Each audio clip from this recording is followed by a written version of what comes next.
अस्सलाम वालेकुम गाइस, मेरा नाम है लीना और आप देख रहे हैं मेरा YouTube channel it's our cuisine. आज मैं पुदीने की चटनी बनाने के लिए जा रही हूँ। इसके लिए मैंने यहाँ पर सबसे पहले पुदीने के पत्ते लिए हैं। मैंने पुदीने के पत्तों को यहाँ पर अच्छे से धो लिया था ताकि इसमें से जो मिट्टी वगैरह वो निकल जाए। और पुदीने के पत्ते मैंने यहाँ पर एक बोल लिया। अगर आप यहाँ पर ज़्यादा लेना या कम लेना चाहते हैं वो आपकी मर्ज़ी है। अब ये है धनिया। धनिया भी मैंने यहाँ पर एक छोटा बोल लिया है। आप क्वांटिटी पे डिपेंड करता है कि आप कितनी बनाना चाहते हैं, तो आप उस हिसाब से ये धनिया और पुदीना ले सकते हैं। इसके भी मैंने पत्ते उतार लिए थे और साथ में मैंने इसको अच्छे से धो लिया था पानी से। अब इसके अलावा जो बाकी के इंग्रेडिएंट्स हैं उसमें मैंने यहाँ पर सब्ज़ मिर्चें ली हैं। ये तकरीबन 6 हैं, तो आप अगर ज़्यादा ले तीखा पसंद करते हैं तो वो आप ले लें। और ये हाफ़ टी स्पून यहाँ पर लाल मिर्च का पाउडर है। यहाँ पर हाफ़ टी स्पून ज़ीरा है, हाफ़ टी स्पून नमक है और साथ में 2 टेबल स्पून मैंने यहाँ पर विनेगर लिया है, यानी कि सिरका। सिरके का ये बेनिफिट है कि इससे इसका कलर चेंज नहीं होगा चटनी का, और ये काफ़ी देर तक आप इसको सेव करके रख सकते हैं।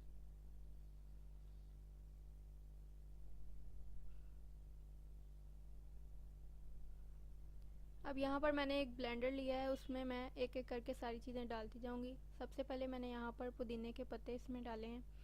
पुदीनों के पत्तों के बाद मैं अब यहाँ पर इसमें डालूँगी धनिया ऐड करूँगी, और फिर जो नमक, लाल मिर्च, ज़ीरा और बाकी सारी चीज़ें डाल के इसको हम ब्लेंड कर लेंगे। यहाँ पर आपने इसमें पानी जो है बस इतना ही डालना है कि इसका एक थिक सा पेस्ट बन जाए और बस मशीन चल जाए।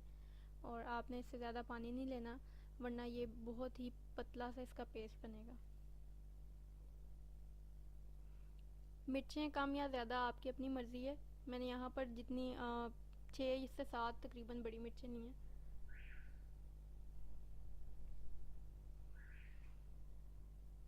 अब ये मैंने इसमें सिरका डाल दी।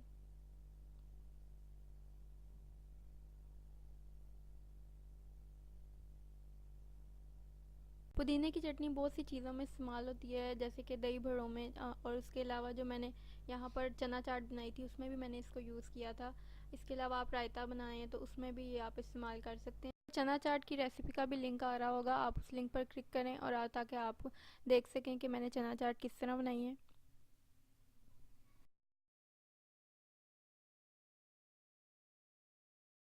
रेसिपी में इमली और खुबानी की चटनी बनाना आपको सिखाऊंगी।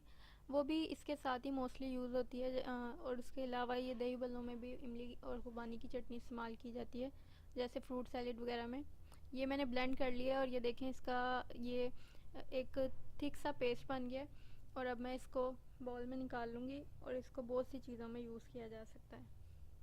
आप पानी सिर्फ उतना ही डालिएगा कि बस ये थिक सा पेस्ट बन जाए। पुदीने की चटनी हमारी रेडी हो गई है, और अब आप इसको जिस भी चीज़ में इस्तेमाल करना चाहें आप इस्तेमाल कर सकते हैं। और इसको आप फ्रीज़ करके रख लें तकरीबन 1 महीने के लिए, और ये आप उस वक्त इस्तेमाल कर सकते हैं।